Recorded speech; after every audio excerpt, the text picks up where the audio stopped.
insulting them. Okay, I know it's a bit strange for those people who are here for the first time. It's a fantasy world, but you see, the thing is, what we think is real is also fantasy world.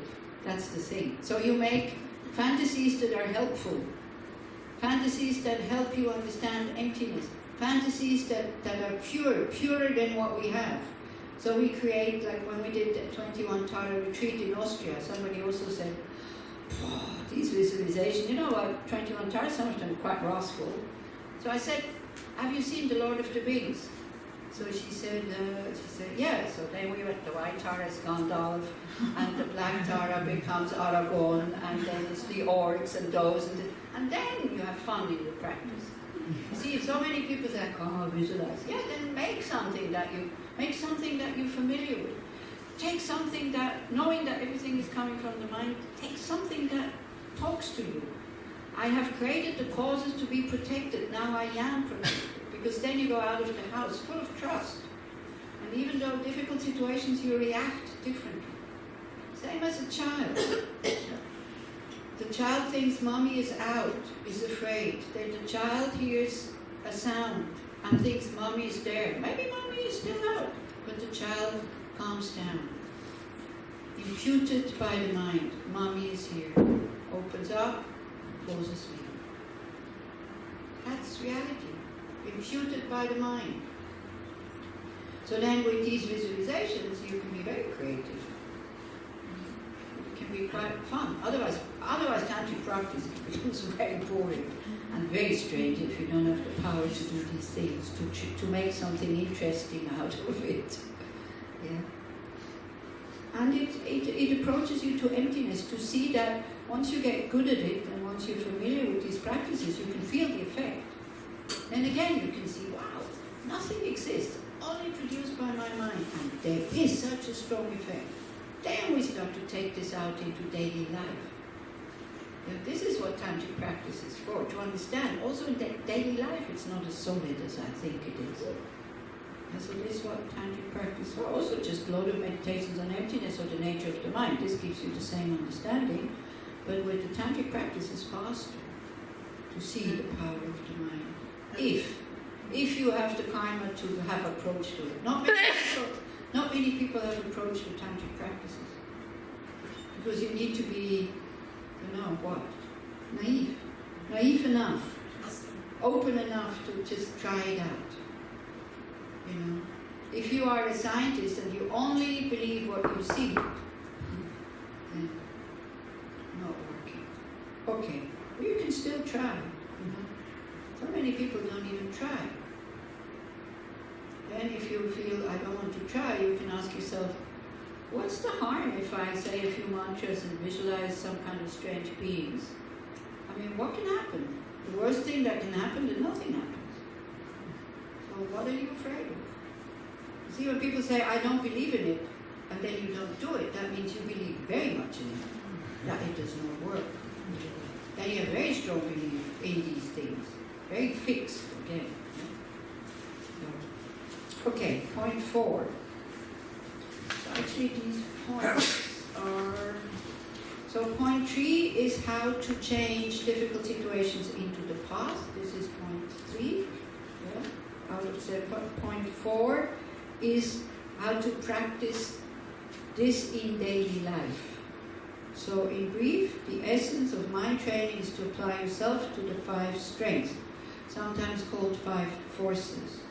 So the first one is strong determination or intention. The second one is familiarization. You have to become familiar with these things. Then your practice becomes stronger. First the intention to make your life meaningful, whatever that means. Then becoming familiar with developing the 2 bodhicittas. And that doesn't happen by itself.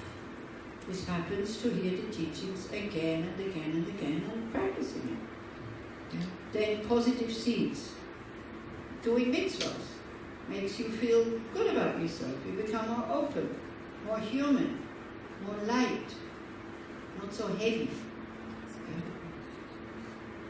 Then abandoning of self-grasping and self-centeredness. That's also one of the forces. You start to examine it again and again and again. what is this I? How does it exist? Now, maybe one of the biggest mistakes we're making, we start to understand, yes, it doesn't exist in this way, like separate, permanent, independent, autonomous, unitary, like only one. Yeah? We understand it doesn't exist in that way. And then we go and look, but how does it exist? It doesn't exist. This is like the illusion when you see a rainbow and you try to find the matter in the rainbow in the colors. There's no matter in the rainbow. A rainbow comes about when there is the right conditions. A dark sky, the sun comes out and it has been raining and it's still humid, it's still wet. Whether you want or not, then you have a rainbow. The big question is, does the rainbow exist when nobody looks at it?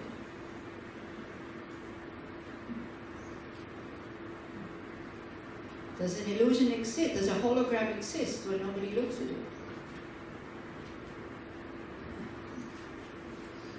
Questionable, isn't it? So, and then when the conditions go, the rainbow is gone. There's nothing magic about rainbows. Yeah? When the conditions are there, you have a rainbow. But then, of course, now, talking about Tibetans, all of a sudden you start to have rainbows in the blue sky. And you start to have rainbows that are round. Then you can go like, what's going on? And then maybe you hear that this Lama has left his body, and this was the hour when he was cremated. And the body was burned, because that's what they do. And all of a sudden you have rainbows in the blue sky.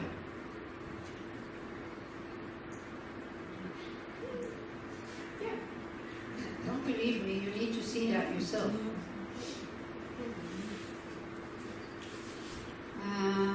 So, abandon self-grasping, again and again challenging this I, not trying to find how does it exist, because it doesn't exist. All we are is a combination of mental factors. So when you say, I am sad, there is sadness. I am happy, there's happiness. I am anxious, there's fear. I am spacious, there's space. It's like you don't need an I to hear. What you need is an ear that functions, a sound, and a consciousness that picks up the sound, that recognizes it as sound, that's all. And as you do a lot of meditations, all of a sudden you see, oh, I function quite well without this I. It's just mental factors working together. They have different functions. That's all we are. And then aspiration, prayer, dedication, like in the evening when you go to sleep, and never be separated from the true bodhicittas, for example. Or, or in the morning when you wake up. Huh? What is the two bodhicittas? Can somebody help Pati? What are the two bodhicittas?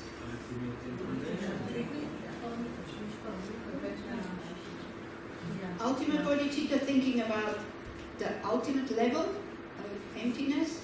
Conventional bodhicitta, doing actions of a bodhisattva, which is generosity, ethical conduct, patience, enthusiastic effort, concentration, and wisdom.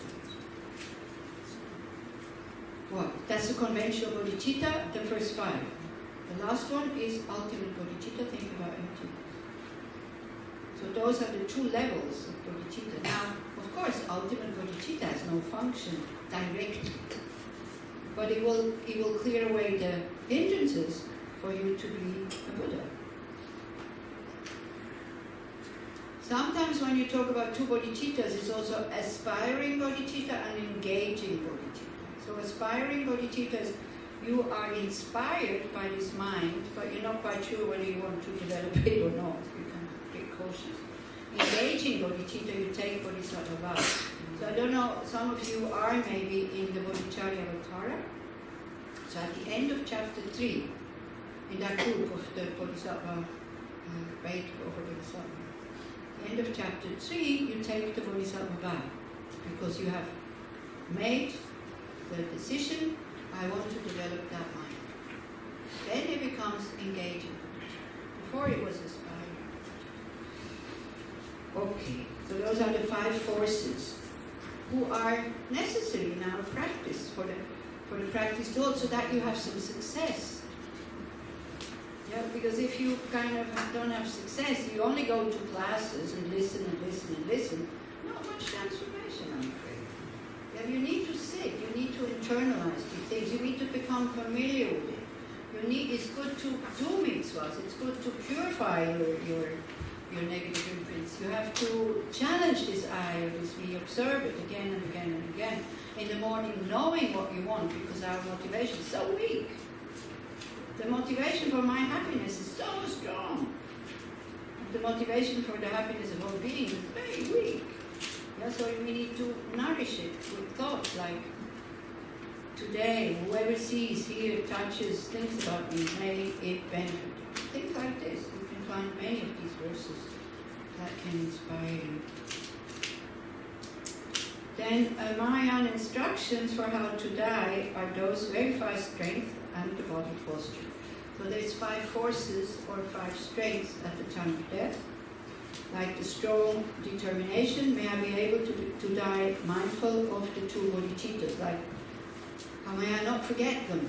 So dying with bodhicitta would mean, for example, the thought, no matter where I'm going to be reborn, but may it benefit all others. You don't care about where you're reborn, may it be of benefit to others. Or a thought, a compassionate thought when you die, may nobody suffer from my death. Instead of, oh, I'm losing all these people, you think about them. May they not suffer too much. May they be able to continue a happy life. If you are a young mother, which is very difficult to die as a young mother when you have children, it's horrible. You think, may they find a new good mommy to look after them. And for a mother, because to think that is difficult. But that would help you to calm down when you have to go. Because there might be better mothers than you are. I know it's very difficult to believe, isn't it, Neda? That for your children, of course, you're the best. Of course. And for them also at the moment, because they don't know anybody else. But there might be somebody better, who knows? But we don't even give it the chance. Yeah. What do you think, Aviv? Is there a better mom than Neta?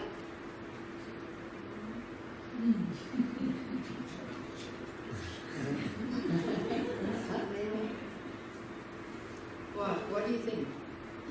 No. Sometimes maybe there could be, long term. Okay. So a strong determination to, even in death, I will remember the 2 bodhicittas. Also about emptiness, Nobody dies here. There's only continuity. I don't need to grasp and hold on to anything. The mind will continue. If I die in a good state, no need to worry. You can go full of trust, taking refuge, generally bodhicitta.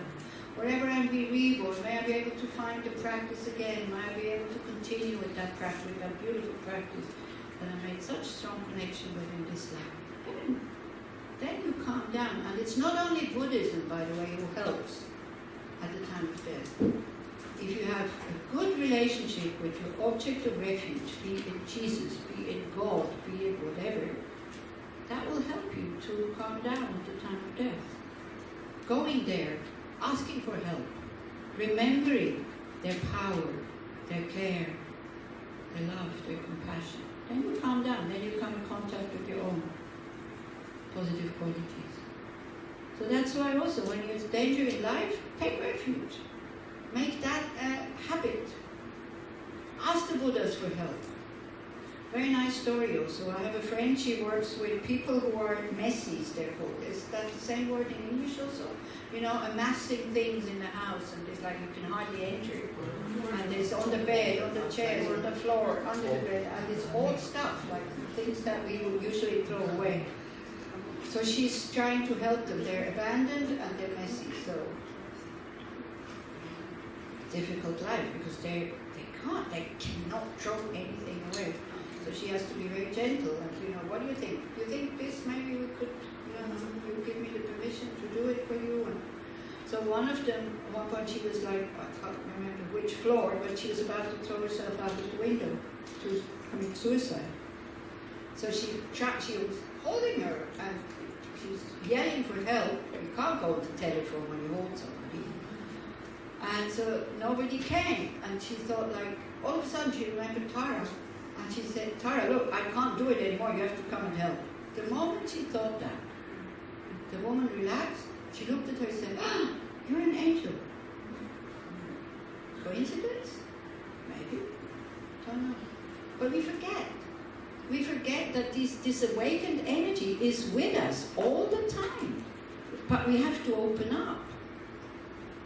We have to put on the Wi-Fi receiver. You see, even if there's waves everywhere, but if the telephone is not on, you don't receive anything.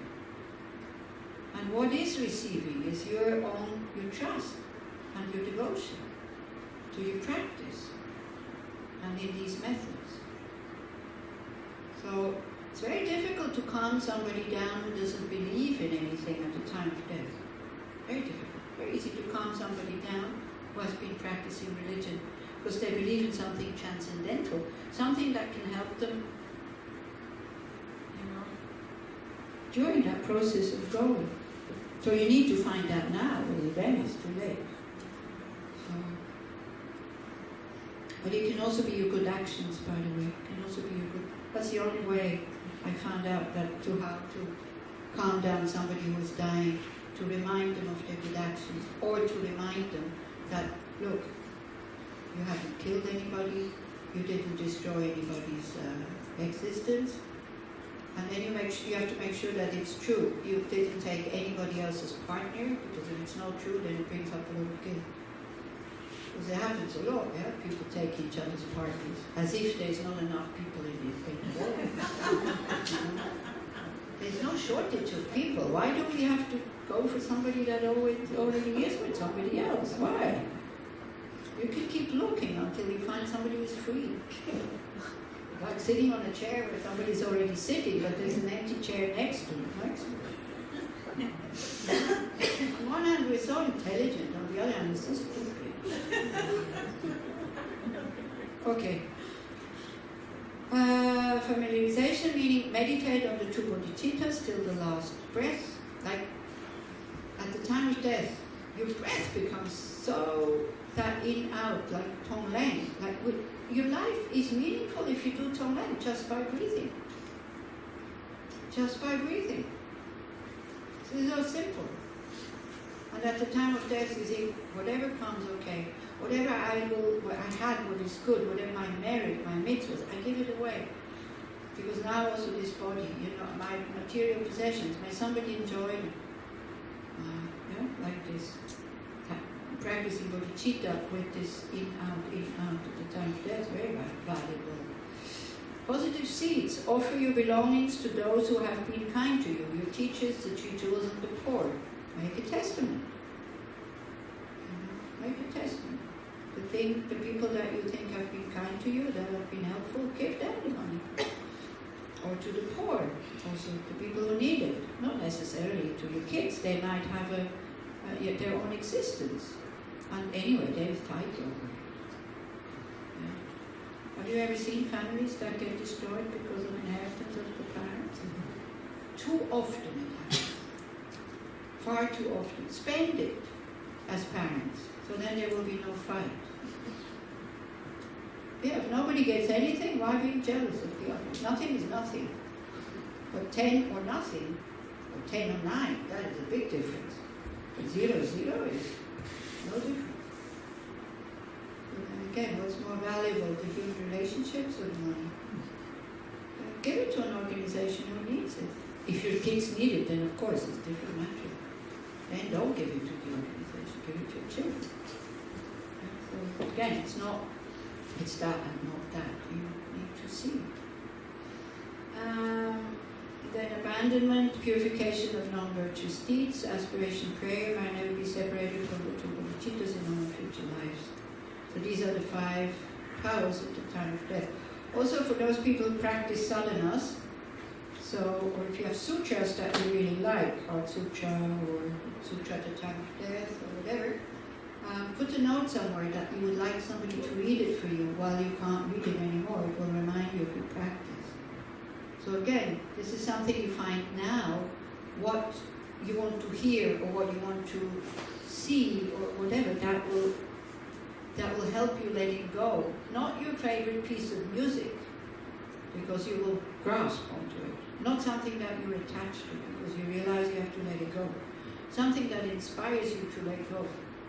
Maybe the person that you hated the most. I don't have to look at you anymore. Goodbye. Yeah, even that can be helpful. But when somebody is dying and you feel that your presence is making them uncomfortable, then go, leave. Don't stay there. If you feel uncomfortable to be in the presence of the dying person, go. You need to be, now I'm really saying, you need to be open, calm and relaxed in the presence of a dying person so that they can go into that state. Okay, then the measure of success. Now where is Near? Is he still here? No. Because he said, well, when you do these practices, when you do Tong Leng, there's no immediate result, there's no gratification. The other person doesn't come and say, thank you, you're so kind, you took away my suffering. There's not like a piece of chocolate where you have immediate result.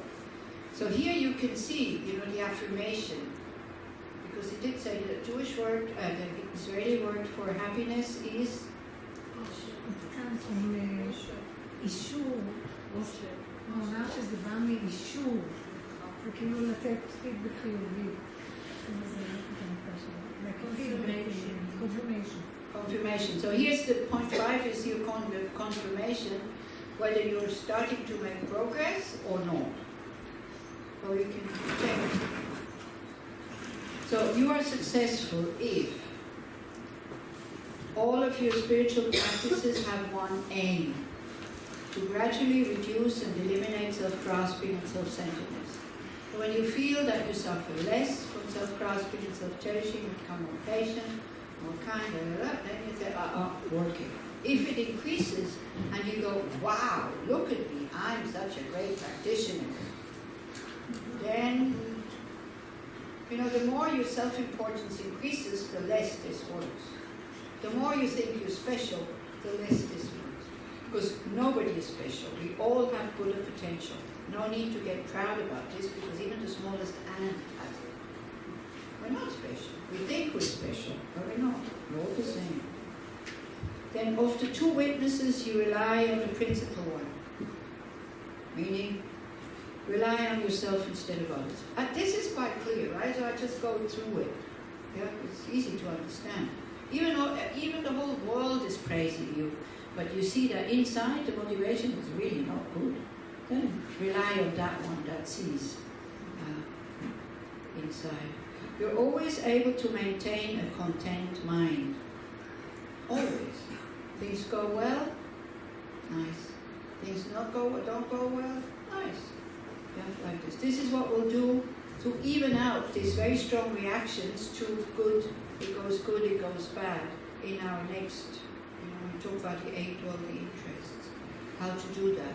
Why we can do that. How we can see pain and pleasure as equal.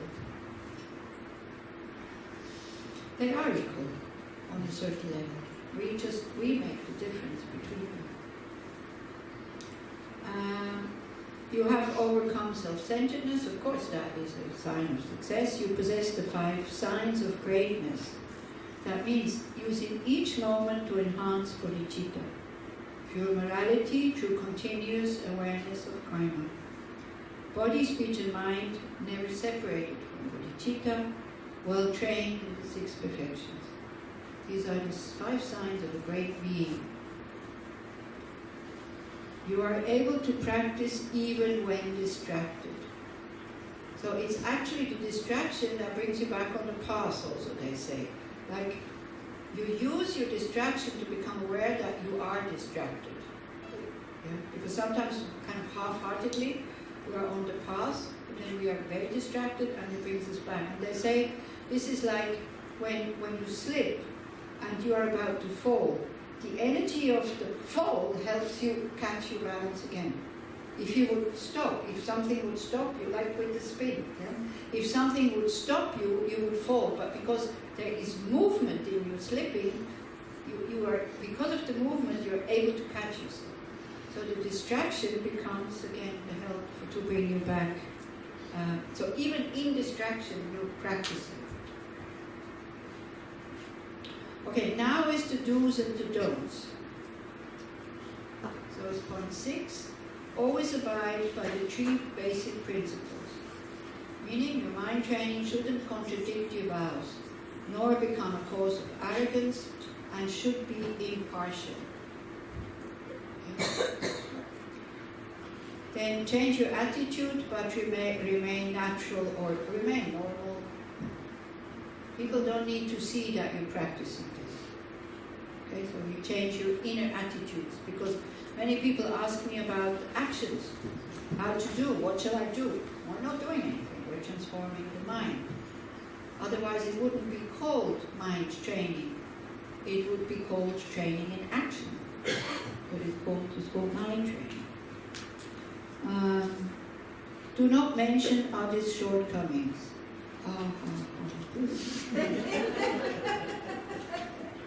Difficult. But it's good to read it, because then when you're about to do it, you become aware, oops, I think I want to train my mind, I have to stop doing that. Yeah? Or ponder over them. You see the shortcomings, you recognize them, you let go. Okay? Deal with your strongest disturbing emotion first. So apply antidotes to either anger or attachment, or jealousy, or pride, or miserliness, or whatever. Give up all hopes of reward. So that means the mitzvah is done for the sake of doing the mitzvah, not because you want people to see how wonderful you are. No need to tell anybody. And again, this one is almost the same. Avoid doing positive deeds out of an impure motivation to manipulate others. I am kind, then they are kind to me. That would be an impure motivation. Don't be loyal to your delusions. We'll talk a lot about this in the Bodhicharyavatara. How we are slaves to our delusions. How they enslave us. How we kind of, instead of going against them, we actually nourish them. Do not disparage others. Hold grudge and wait for revenge. Strike at others' weaknesses. Pass on your responsibilities or the blame of your own faults onto someone weaker than you.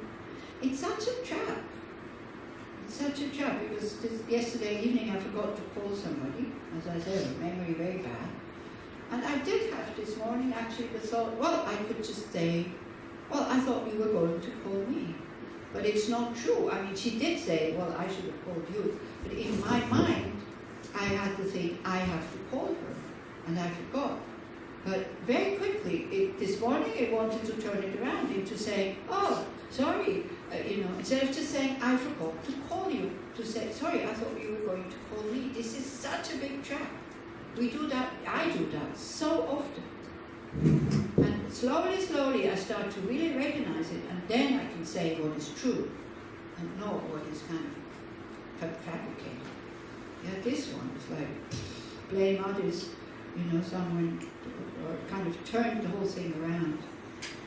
Engage in mind training or ritual for selfish purposes. So this is not for the happiness of this life, that's what they say. I kind of give you the permission to do it for the happiness of this life, because I think we need more happy people. So if you can't deal with liberation and enlightenment, or no bodhicitta, no this still, you can still think, I'm doing this to be happy so I don't harm others.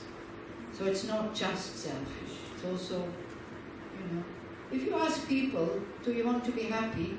Everybody would say yes, yeah? If you ask them why, what do you think they would answer? It's a nice feeling. Kacha. We don't even know why we want to be happy. Because it seems so evident that, but there's the bigger the reason why you want to be happy. So if you said, because I want to make other people happy, then there's a purpose in this whole search for happiness. Otherwise, there's no purpose. So no wonder we don't find lasting happiness, because there's no purpose. It's only kacha. You need to find something behind the kacha. Yeah? You need to find a reason.